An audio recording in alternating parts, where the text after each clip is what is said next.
ఈరోజు మనం జోగులాంబ అమ్మవారి గురించి మరింత వివరంగా మాట్లాడుకుందాం. దక్షుడు ఆది భిక్షువైన అయ్యవారిని తన కూతురైన దాక్షాయిణిని పిలవకుండా ఒక యజ్ఞం ప్రారంభించడం, పిలుపు అందనప్పటికీ సతీదేవి ఆ యజ్ఞానికి రావడం, తన భర్తకి జరిగిన అవమానాన్ని భరించలేక ఆ యజ్ఞవాటికలోనే తను భస్మమైపోవడం, ఇక అక్కడికి స్వామివారు అంటే ఈశ్వరుడు రావడం, చాలా కోపంతో ఊగిపోవడం, దక్షుడికి తల తీసేయడం, ఇదంతా మనకి తెలిసిందే కదా. అయితే అలా సతీదేవి కాలిపోయిన ఆ శరీరాన్ని తీసుకొని శివుడు విపరీతంగా తాండవం చేస్తున్నప్పుడు ఆవిడ పై పళ్ళు వచ్చి ఇక్కడ పడ్డాయట, ఈ తుంగభద్ర నది ఒడ్డున. కాబట్టి ఇది కూడా ఒక శక్తి పీఠం అని చెబుతారు. కానీ నేను చదివిన దగ్గర ఎలా అనిపించిందంటే ఆవిడ ఒక బూడిద కుప్పలాగా అయిపోయింది, ఆ బూడిద ఆ భస్మాన్ని ఆయన పూసుకొని తాండవం చేశారు అని. కానీ ముందు చెప్పుకున్నట్టు పై పళ్ళు ఇదంతా కూడా కల్పితమా నిజమా అన్నది మనకి తెలీదు, కానీ ఇలా చెప్తారు ఇక్కడ. అలానే అమ్మవారిని మనం జోగులాంబ అంటాం కదా, యోగుల అమ్మ అదే రాను రాను జోగులాంబ అయిందని చెబుతారు. అంటే ఈ జోగులాంబ అమ్మవారు కూడా పార్వతీదేవి స్వరూపమేనట, అందుకని పార్వతీదేవి పేరు జోగులాంబ. అలానే ఇక్కడున్న పరమేశ్వరుడి పేరు బాలబ్రహ్మేశ్వర స్వామి. ఇలా బాలబ్రహ్మేశ్వర స్వామి, జోగులాంబ అమ్మవారు ఇక్కడ ఉంటారు. ఇలా స్వామివారిని 9 పేర్లతో 9 శివలింగాలుగా మనం ఇక్కడ చూడొచ్చు. అందులో బాలబ్రహ్మ, కుమార బ్రహ్మ, గరుడ బ్రహ్మ, తారక బ్రహ్మ, స్వర్గ బ్రహ్మ, పద్మ బ్రహ్మ, విశ్వ బ్రహ్మ, అర్క బ్రహ్మ, ఇంకా ఆ ఒక్క పేరు మీరు చెప్పండి. ఇలా 9 పేర్లతో 9 రకాలుగా శివలింగాలు ఉంటాయి. చాలా బాగుంటాయి చూడ్డానికి కూడా. అయితే ప్రజలు ఏం చేస్తున్నారంటే శివలింగం వరకు మనం వెళ్ళొచ్చు, అక్కడ ఎవరు ఉండరు, ఫోటోలు వీడియోలు తీయకూడదు, కానీ మనం అయితే వెళ్ళి స్వామివారిని ఎంతసేపు కావాలన్నా ధ్యానం చేసుకుని అక్కడ కూర్చొని కొబ్బరికాయ కొట్టి రావచ్చు. అందుకని జనాలు ఏం చేస్తున్నారంటే సరాసరి దేవుడి వరకు వెళ్ళిపోయి ఆ శివలింగం మీదనే కొబ్బరికాయ కొట్టేసి ఆ నీళ్లతో స్వామివారికి అభిషేకం చేసేసి వచ్చేసి అబ్బా మేము చాలా బాగా చేసేసాం అనుకుంటున్నారు. అసలు శివలింగం మీద పడ్డ నీళ్లు మనం తొక్కకూడదంట, ఆ శివలింగం మీద నుంచి జారినవి. అలానే కొబ్బరికాయ కూడా ఆ పానవట్టం మీద కొట్టడం, లేదంటే శివయ్య నెత్తి మీద కొట్టడం, ఇలా కాకుండా బయట ఎక్కడైనా కొట్టి అది నివేదన పెట్టే దగ్గర పెట్టాలి.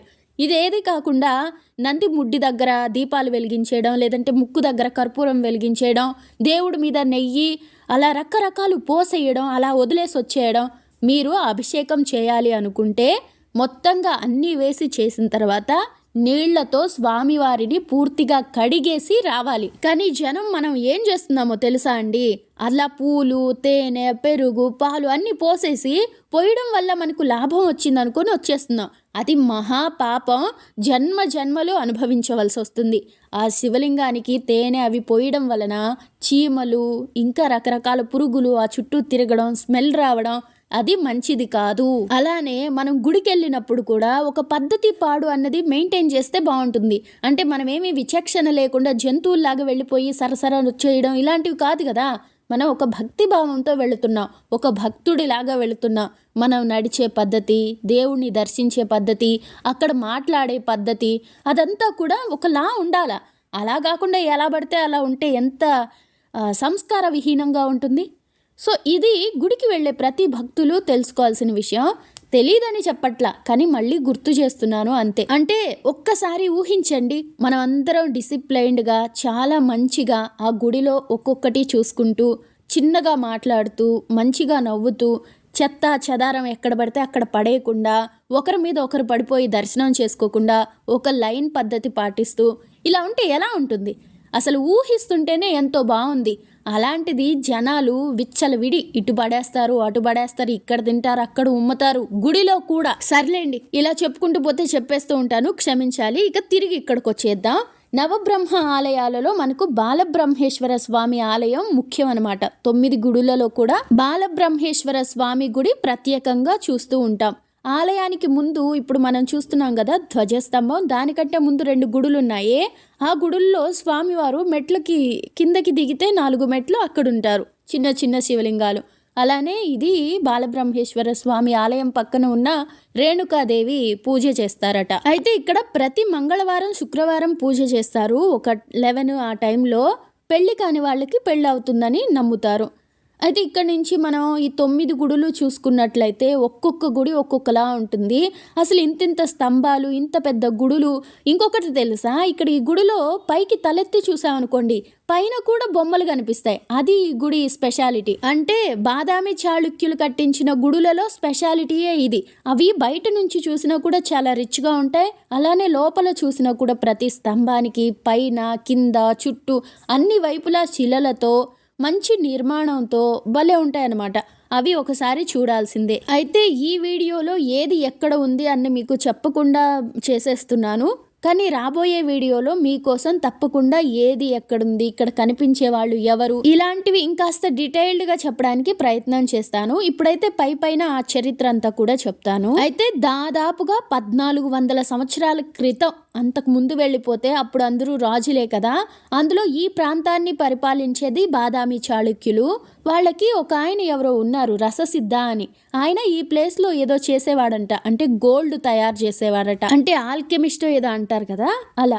అయితే ఆయనకి బాదామి చాళుక్యుల రాజైన పులకేశి రెండుతో పరిచయం. సో రససిద్ధ చెప్పిన మాటల వలన పులకేశి రెండు ఈ గుడి కట్టించడానికి పూనుకున్నాడు. అయితే ఇప్పటికి కూడా చెప్తారు, అమ్మవారి నోటి నుంచి, అలానే బాలబ్రహ్మస్వామి లింగం నుంచి, సుబ్రహ్మణ్య స్వామి తొడల నుంచి, గణపతి పొట్ట నుంచి ఇప్పటికీ మెర్క్యూరీ అనేది వస్తుంది పాదరసము.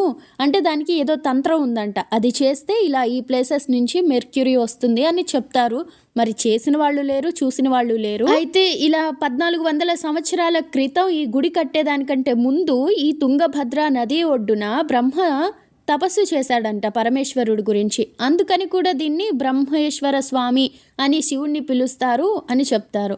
ఇందాక చెప్పాను కదా జనాలు ఎలా ఉంటారో అని, అంతా చెత్త అదంతా. సో ఈ ఘాట్లు అన్నమాట. గంగా నదికి వారణాసి దగ్గర ఎలా అయితే 64 ఘాట్లు ఉన్నాయో, అలానే తుంగభద్రకు కూడా 64 ఘాట్లు ఉన్నాయంట. కానీ ఇది రెండోది కొంచెం తక్కువగా ఉంది కదా మెట్లు.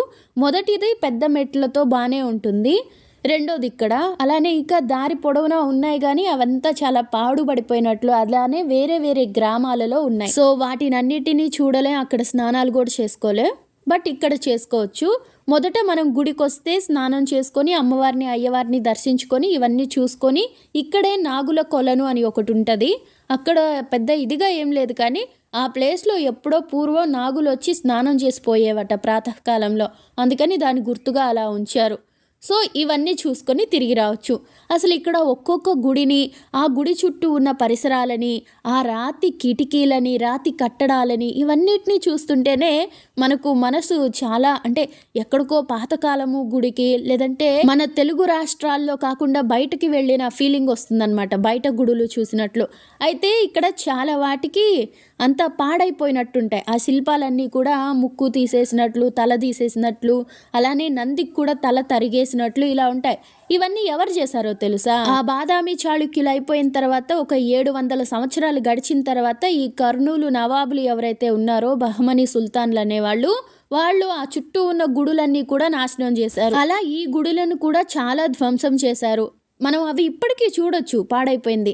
అలానే ఈ గుడుల వెనుక తారక బ్రహ్మ అనే గుడి దగ్గర మొత్తంగా ఆ తారక బ్రహ్మ గుడే లేకుండా ఆ శివలింగాన్ని తీసి వేరే దగ్గర పెట్టారు. ఎందుకో తెలుసా? అక్కడ ఒక మసీదు, ఆ అల్లా ప్రార్థనా స్థలం, ఇవన్నీ నిర్మించి అక్కడికి ముస్లింలు వచ్చిపోతున్నారు కాబట్టి. అదేంటో విచిత్రం, ముస్లింలు కూడా అక్కడ నిద్ర చేస్తారంట. అంటే ఈ ఆలయ ప్రాంగణం అంతా కూడా ఈ శివయ్యదే కదా. వాళ్ళు ఆ తర్వాత రోజుల్లో, అది కూడా చెప్తాను. ఇప్పుడు బహమనీ సుల్తాన్లు అంటారు కదా, వాళ్ళ సైనికులు వచ్చారు ఇది ధ్వంసం చేయడానికి. ఈ ఊర్లో ఉంటారు కదా హిందువులు, వీళ్ళు ప్రాణాలు కూడా పెట్టేసి ఆ దేవాలయాన్ని రక్షించడానికి ట్రై చేశారు. ఆ టైంలో ఇలా జరుగుతుందని తెలిసి విజయనగరం నుంచి హరిహర రాయలు తన సైన్యాన్ని ఇక్కడికి పంపించారు. అంటే వీళ్ళకి హిందువులకి తోడుగా, అంటే ఈ ఆలయ ధ్వంసాన్ని ఆపడానికి. అప్పుడు హిందువులకి ముస్లింలకి పోరాటం జరిగి అందులో కొంతమంది ముస్లింల తలకాయలు దిగి ఈ గుడి వెనక భాగంలో పడ్డాయంట, తారక బ్రహ్మ పక్కన, ఆ గుడి పక్కన. దాంతో అక్కడ చచ్చిపోయిన వాళ్ళకి అక్కడే సమాధులు కట్టేసి అదే మసీద్ చేసేసి తారక బ్రహ్మ ఆలయం పక్కనే అంతా నిర్మాణం చేసేసారు. ఇప్పటికీ వాళ్ళు వచ్చిపోతూ ఉన్నారు. ఆ తారక బ్రహ్మని ఏం చేశారో తెలుసా? వాళ్ళకు అడ్డంగా ఉంటుందని వేరే గుడిలో, ఈ గుడుల దగ్గరలో ఒక దగ్గర పెట్టారంట.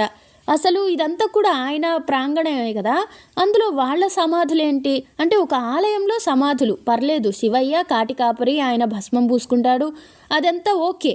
కానీ ముస్లింలకి ఇది ఓకేనా? వాళ్ళు ఇక్కడే వచ్చి నిద్ర చేయడం, అలా నిద్ర చేస్తే పిల్లలు పుడతారు అల్లా దయ వల్ల అనుకోవడం, అంటే ఎవరి దయ వల్ల ఎవరికి పిల్లలు పుడుతున్నారు? అసలు ఏంటి ఇది? ఎవరూ ఆలోచించరా? పోనీ ఇది హిందువుల ప్రాంగణం కదా, రాబోయే రోజుల్లో మత కల్లోలాలు ఏవి జరగకుండా ఉండడానికి ఇదే సమాధులు ఇలాంటి ప్లేస్ వేరే దగ్గర ఎక్కడైనా ఇచ్చి, ఈ ప్లేస్ ఎప్పటి నుంచో వీళ్ళదే కాబట్టి వీళ్ళకే వదిలేస్తున్నా అని చెప్పే ధైర్యం చేసే హిందువులు కూడా ఎవ్వరు లేరా? లేదంటే ఈ హిందువుల ప్లేస్లో మేము ఎందుకుంటాము, మా ప్లేస్ మాకు వేరుగా ఇవ్వండి, అంటే గుడికి సంబంధించిన భూముల్లో కాకుండా మేము వేరుగా పెట్టుకుంటాం అని అనే ముస్లింలు లేరా? అసలు ఏంది కథ? ఇదైతే నాకేం తెలియట్లేదు. సో నేనైతే ఒకటే చెప్తాను, అది హిందువులది అని చెప్పినప్పుడు వాళ్ళనే అక్కడ వదిలేయచ్చు కదా, మళ్ళీ అందులో వచ్చి మేము కూడా చేస్తామని ఎందుకు అనడం అని నా ఆలోచన. అంటే ముస్లింలు కూడా మంచిగా ఆలోచిస్తే అలానే అనిపిస్తుంది. సో అలా అనిపించాలని ఆ భగవంతుడిని అల్లాని కోరుకుంటున్నాను. లేదా ఏ గొడవలు లేకుండా అందరూ ప్రశాంతంగా ఉంటే అది ఇంకా మంచిది. కానీ నమ్మలేం కదా, ఇప్పుడు హిందువుల గుడులు ఉండకూడదు అని ఒకప్పుడు ఇట్లా జరిగి హిందువుల్ని నరికి చంపి వాళ్ళ గుడుల్ని ఇలాగా పాడు చేశారు అని కళ్ళకు కనిపిస్తున్నప్పుడు హిందువులు జాగ్రత్త పడడంలో భయపడడంలో తప్పేం లేదు. సో అంటే ఇది మత కలహాలకి రెచ్చగొట్టడానికి కాదు, కానీ ముందు జాగ్రత్త పడడానికి చెప్తున్నాను. ఇలా 1300 1400 సంవత్సరాలలో ధ్వంసం చేశారు అని మాట్లాడుకున్నాం కదా, అయితే అమ్మవారి గుడి పూర్తిగా ధ్వంసం అయిపోయిందంట. అందుకని అమ్మవారి విగ్రహాలని, చండీముండి విగ్రహాలని కూడా బాలబ్రహ్మేశ్వర స్వామి ఆలయంలో పెట్టి పూజలు చేశారు. ఆ తర్వాత రోజుల్లో మళ్ళీ అమ్మవారి ఆలయాన్ని పూర్వం ఎలా ఉండిందో అలా కట్టి అందులో ప్రాణ ప్రతిష్ఠ చేసి అమ్మవారిని అంటే పునఃప్రతిష్ఠ చేసి అప్పటి నుంచి నిరంతరాయంగా పూజలు చేస్తున్నారు. సో ఈ మేక చూడండి స్వామివారిని ఏదో చేస్తుంది. ఈ బాలబ్రహ్మేశ్వర స్వామి వెనుక వైపే ఇలాగ 18 శివుడి రూపాలు వేరువేరుగా ఉండేటివి ఉంచారు. అక్కడికి పోయి మేక ఏదో చేస్తుంది. నాకు తెలిసి స్వామివారి చెవిలో మోక్షం ఇవ్వు అని అడుగుతూ ఉండొచ్చు, లేదంటే అక్కడ ఏదైనా తమలపాకులు పెట్టుంటే మేస్తూ ఉండొచ్చు. ఏదైనా ఒకటే అనుకోండి, దానికి మనకే మోక్షం కావాలి, దేవుడు ఉద్యోగం ఇవ్వాలి, అది ఇది అని రకరకాలుగా అడిగి దేవుణ్ణి కన్ఫ్యూజ్ చేస్తూ మనం బాధపడుతూ ఇలా అయిపోతాం. సరేనండి, ప్రస్తుతానికైతే మొత్తం అన్ని విషయాలు చెప్పేసినట్టే. అంటే ఒకప్పుడు ఇక్కడ బ్రహ్మ తపస్సు చేశారంట. ఆ తర్వాత బాదామి చాళుక్యులు ఈ రససిద్ధ అనే ఆయన మాటలు విని ఇక్కడ ఆలయం కట్టించారు. అలా పూజలు జరుగుతున్న తర్వాత బహమనీ సుల్తాన్లు ఆలయాన్ని కూల్చేశారు. అందులో నవబ్రహ్మ ఆలయాలని సగం సగంగా పాడు చేస్తే అమ్మవారి ఆలయాన్ని పూర్తిగా ధ్వంసం చేశారు. ఆ తర్వాత 2005 కల్లా కూడా మళ్ళీ అమ్మవారి గుడిని అదే విధంగా కట్టి అందులో అమ్మవారిని పెట్టి పూజలు చేస్తున్నారు. అయితే ఇక్కడ చెప్పడం మర్చిపోయిన విషయం ఏంటంటే అమ్మవారి ఫేసు ముసలి ఫేస్ లాగా అనిపించి నాలుక బయటపెట్టి కొంచెం భయంకరంగా ఉంటారంట.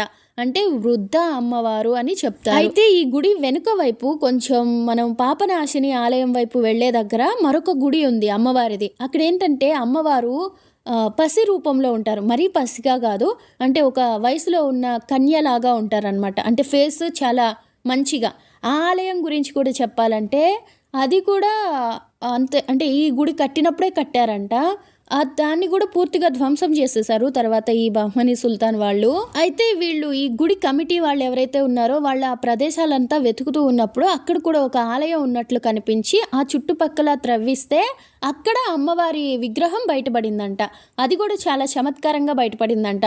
అక్కడ ముందు స్వామివారు అంటే శివలింగం దొరికిందంట. అది ప్రతిష్ఠ చేసి అమ్మవారి కోసం వేరే దగ్గర బొమ్మని ఆ విగ్రహాన్ని తయారు చేసే వాళ్ళకి ఆర్డర్ ఇచ్చారు. అదేమో చాలా పిచ్చిగా చేసేసారు వాళ్ళు. అయ్యో ఇదేంటి ఇట్లా ఉంది అనుకున్న సమయంలో ఆ గుడి ముందు ఒక కోనేరు ఉంటే అందులో అమ్మవారి విగ్రహం కనిపించిందంట. ఇక అంటే అప్పుడు పూర్వం ఉండింది కదా 1400 సంవత్సరాల క్రితం, అదే అమ్మవారు మళ్ళీ దొరికారంట. ఇక అప్పుడు సంతోషంగా ఈ అమ్మవారు దొరికిన అమ్మవారిని ఆ శివలింగం పక్కన ప్రతిష్ఠ చేసి ఇక్కడ ఇప్పుడు కూడా ఆ గుడి కట్టారు. పూజలు అవి జరుగుతూ ఉన్నాయి. కనుక మనం ఎవరైనా జోగులాంబ అమ్మవారిని దర్శించుకుంటే ఒక్క ఈ అమ్మవారిని చూసి వచ్చేయడం కాకుండా పాపనాశిని వెళ్లే దారిలో ఉన్న అమ్మవారిని కూడా చూసి వస్తే బాగుంటుంది. అలానే పాపనాశిని ఆలయాలు కూడా అమ్మో చాలా గొప్పగా ఉంటాయి. అవి వాటి గురించి తెలుసా, అది వీలున్నప్పుడు చెప్తాను. వేరే దగ్గర కట్టారంట ఆ గుడులు. అయితే అవి నీళ్లలో పోతాయని చెప్పేసి అలాంటి గుడులనే వేరే ప్లేస్కి షిఫ్ట్ చేశారు. అంటే గుడిని షిఫ్ట్ చేయడం అన్నట్లు అనుకోవచ్చు. అంటే వీళ్ళు కట్టారు, సో ప్లేస్ మార్చారు. అంటే మీకు అర్థమయ్యేలాగా చెప్పలేకపోయినందుకు క్షమించండి. వేరే వీడియో దాని గురించి చేస్తాను, అప్పుడు చెప్తాను. ఇప్పటికైతే మొండిగా ఉన్న కొన్ని గుడులు, మొండిగా ఉన్న కొన్ని శిల్పాలు మనకి ఇక్కడ దర్శనమిస్తూనే ఉంటాయి. వాటిని చూసినప్పుడు అసలు ముస్లింలు ఎందుకు ఇలా చేశారు, అంటే వాళ్ళ ఖురాన్ ఏమన్నా ఇలా చేయమని చెప్తుందా, వాళ్ళ బోధనలు ఎలా ఉన్నాయి, ఇవన్నీ కూడా హిందువులు ఆలోచించి తెలుసుకోవాలి. ప్రశ్నించి పరిశోధించి తెలుసుకుంటే అసలు కారణం ఏంటి, హిందూ రాజులు ఎప్పుడు ఇలాంటివి చేయలా కానీ ముస్లిం రాజులు ఎందుకు చేశారు, అలానే బ్రిటిష్ వాళ్ళు కూడా వాళ్ళ దేవుణ్ణి ప్రచారం చేశారు. సో ఎందుకు ప్రచారం చేశారు, అలా చేసుకుంటే చేసుకోవచ్చు కానీ హిందూ దేవీ దేవతల్ని ఎందుకు తప్పన్నారు, ఇలాంటివన్నీ కూడా హిందువులు ఊరికే గుడికి వెళ్ళామో వచ్చేసామని కాకుండా ఇక్కడ ఇలా తలలేని శిల్పాలను చూసినప్పుడు ఇవన్నీ కూడా మన తలతో మనం ఆలోచిస్తే బాగుంటుంది.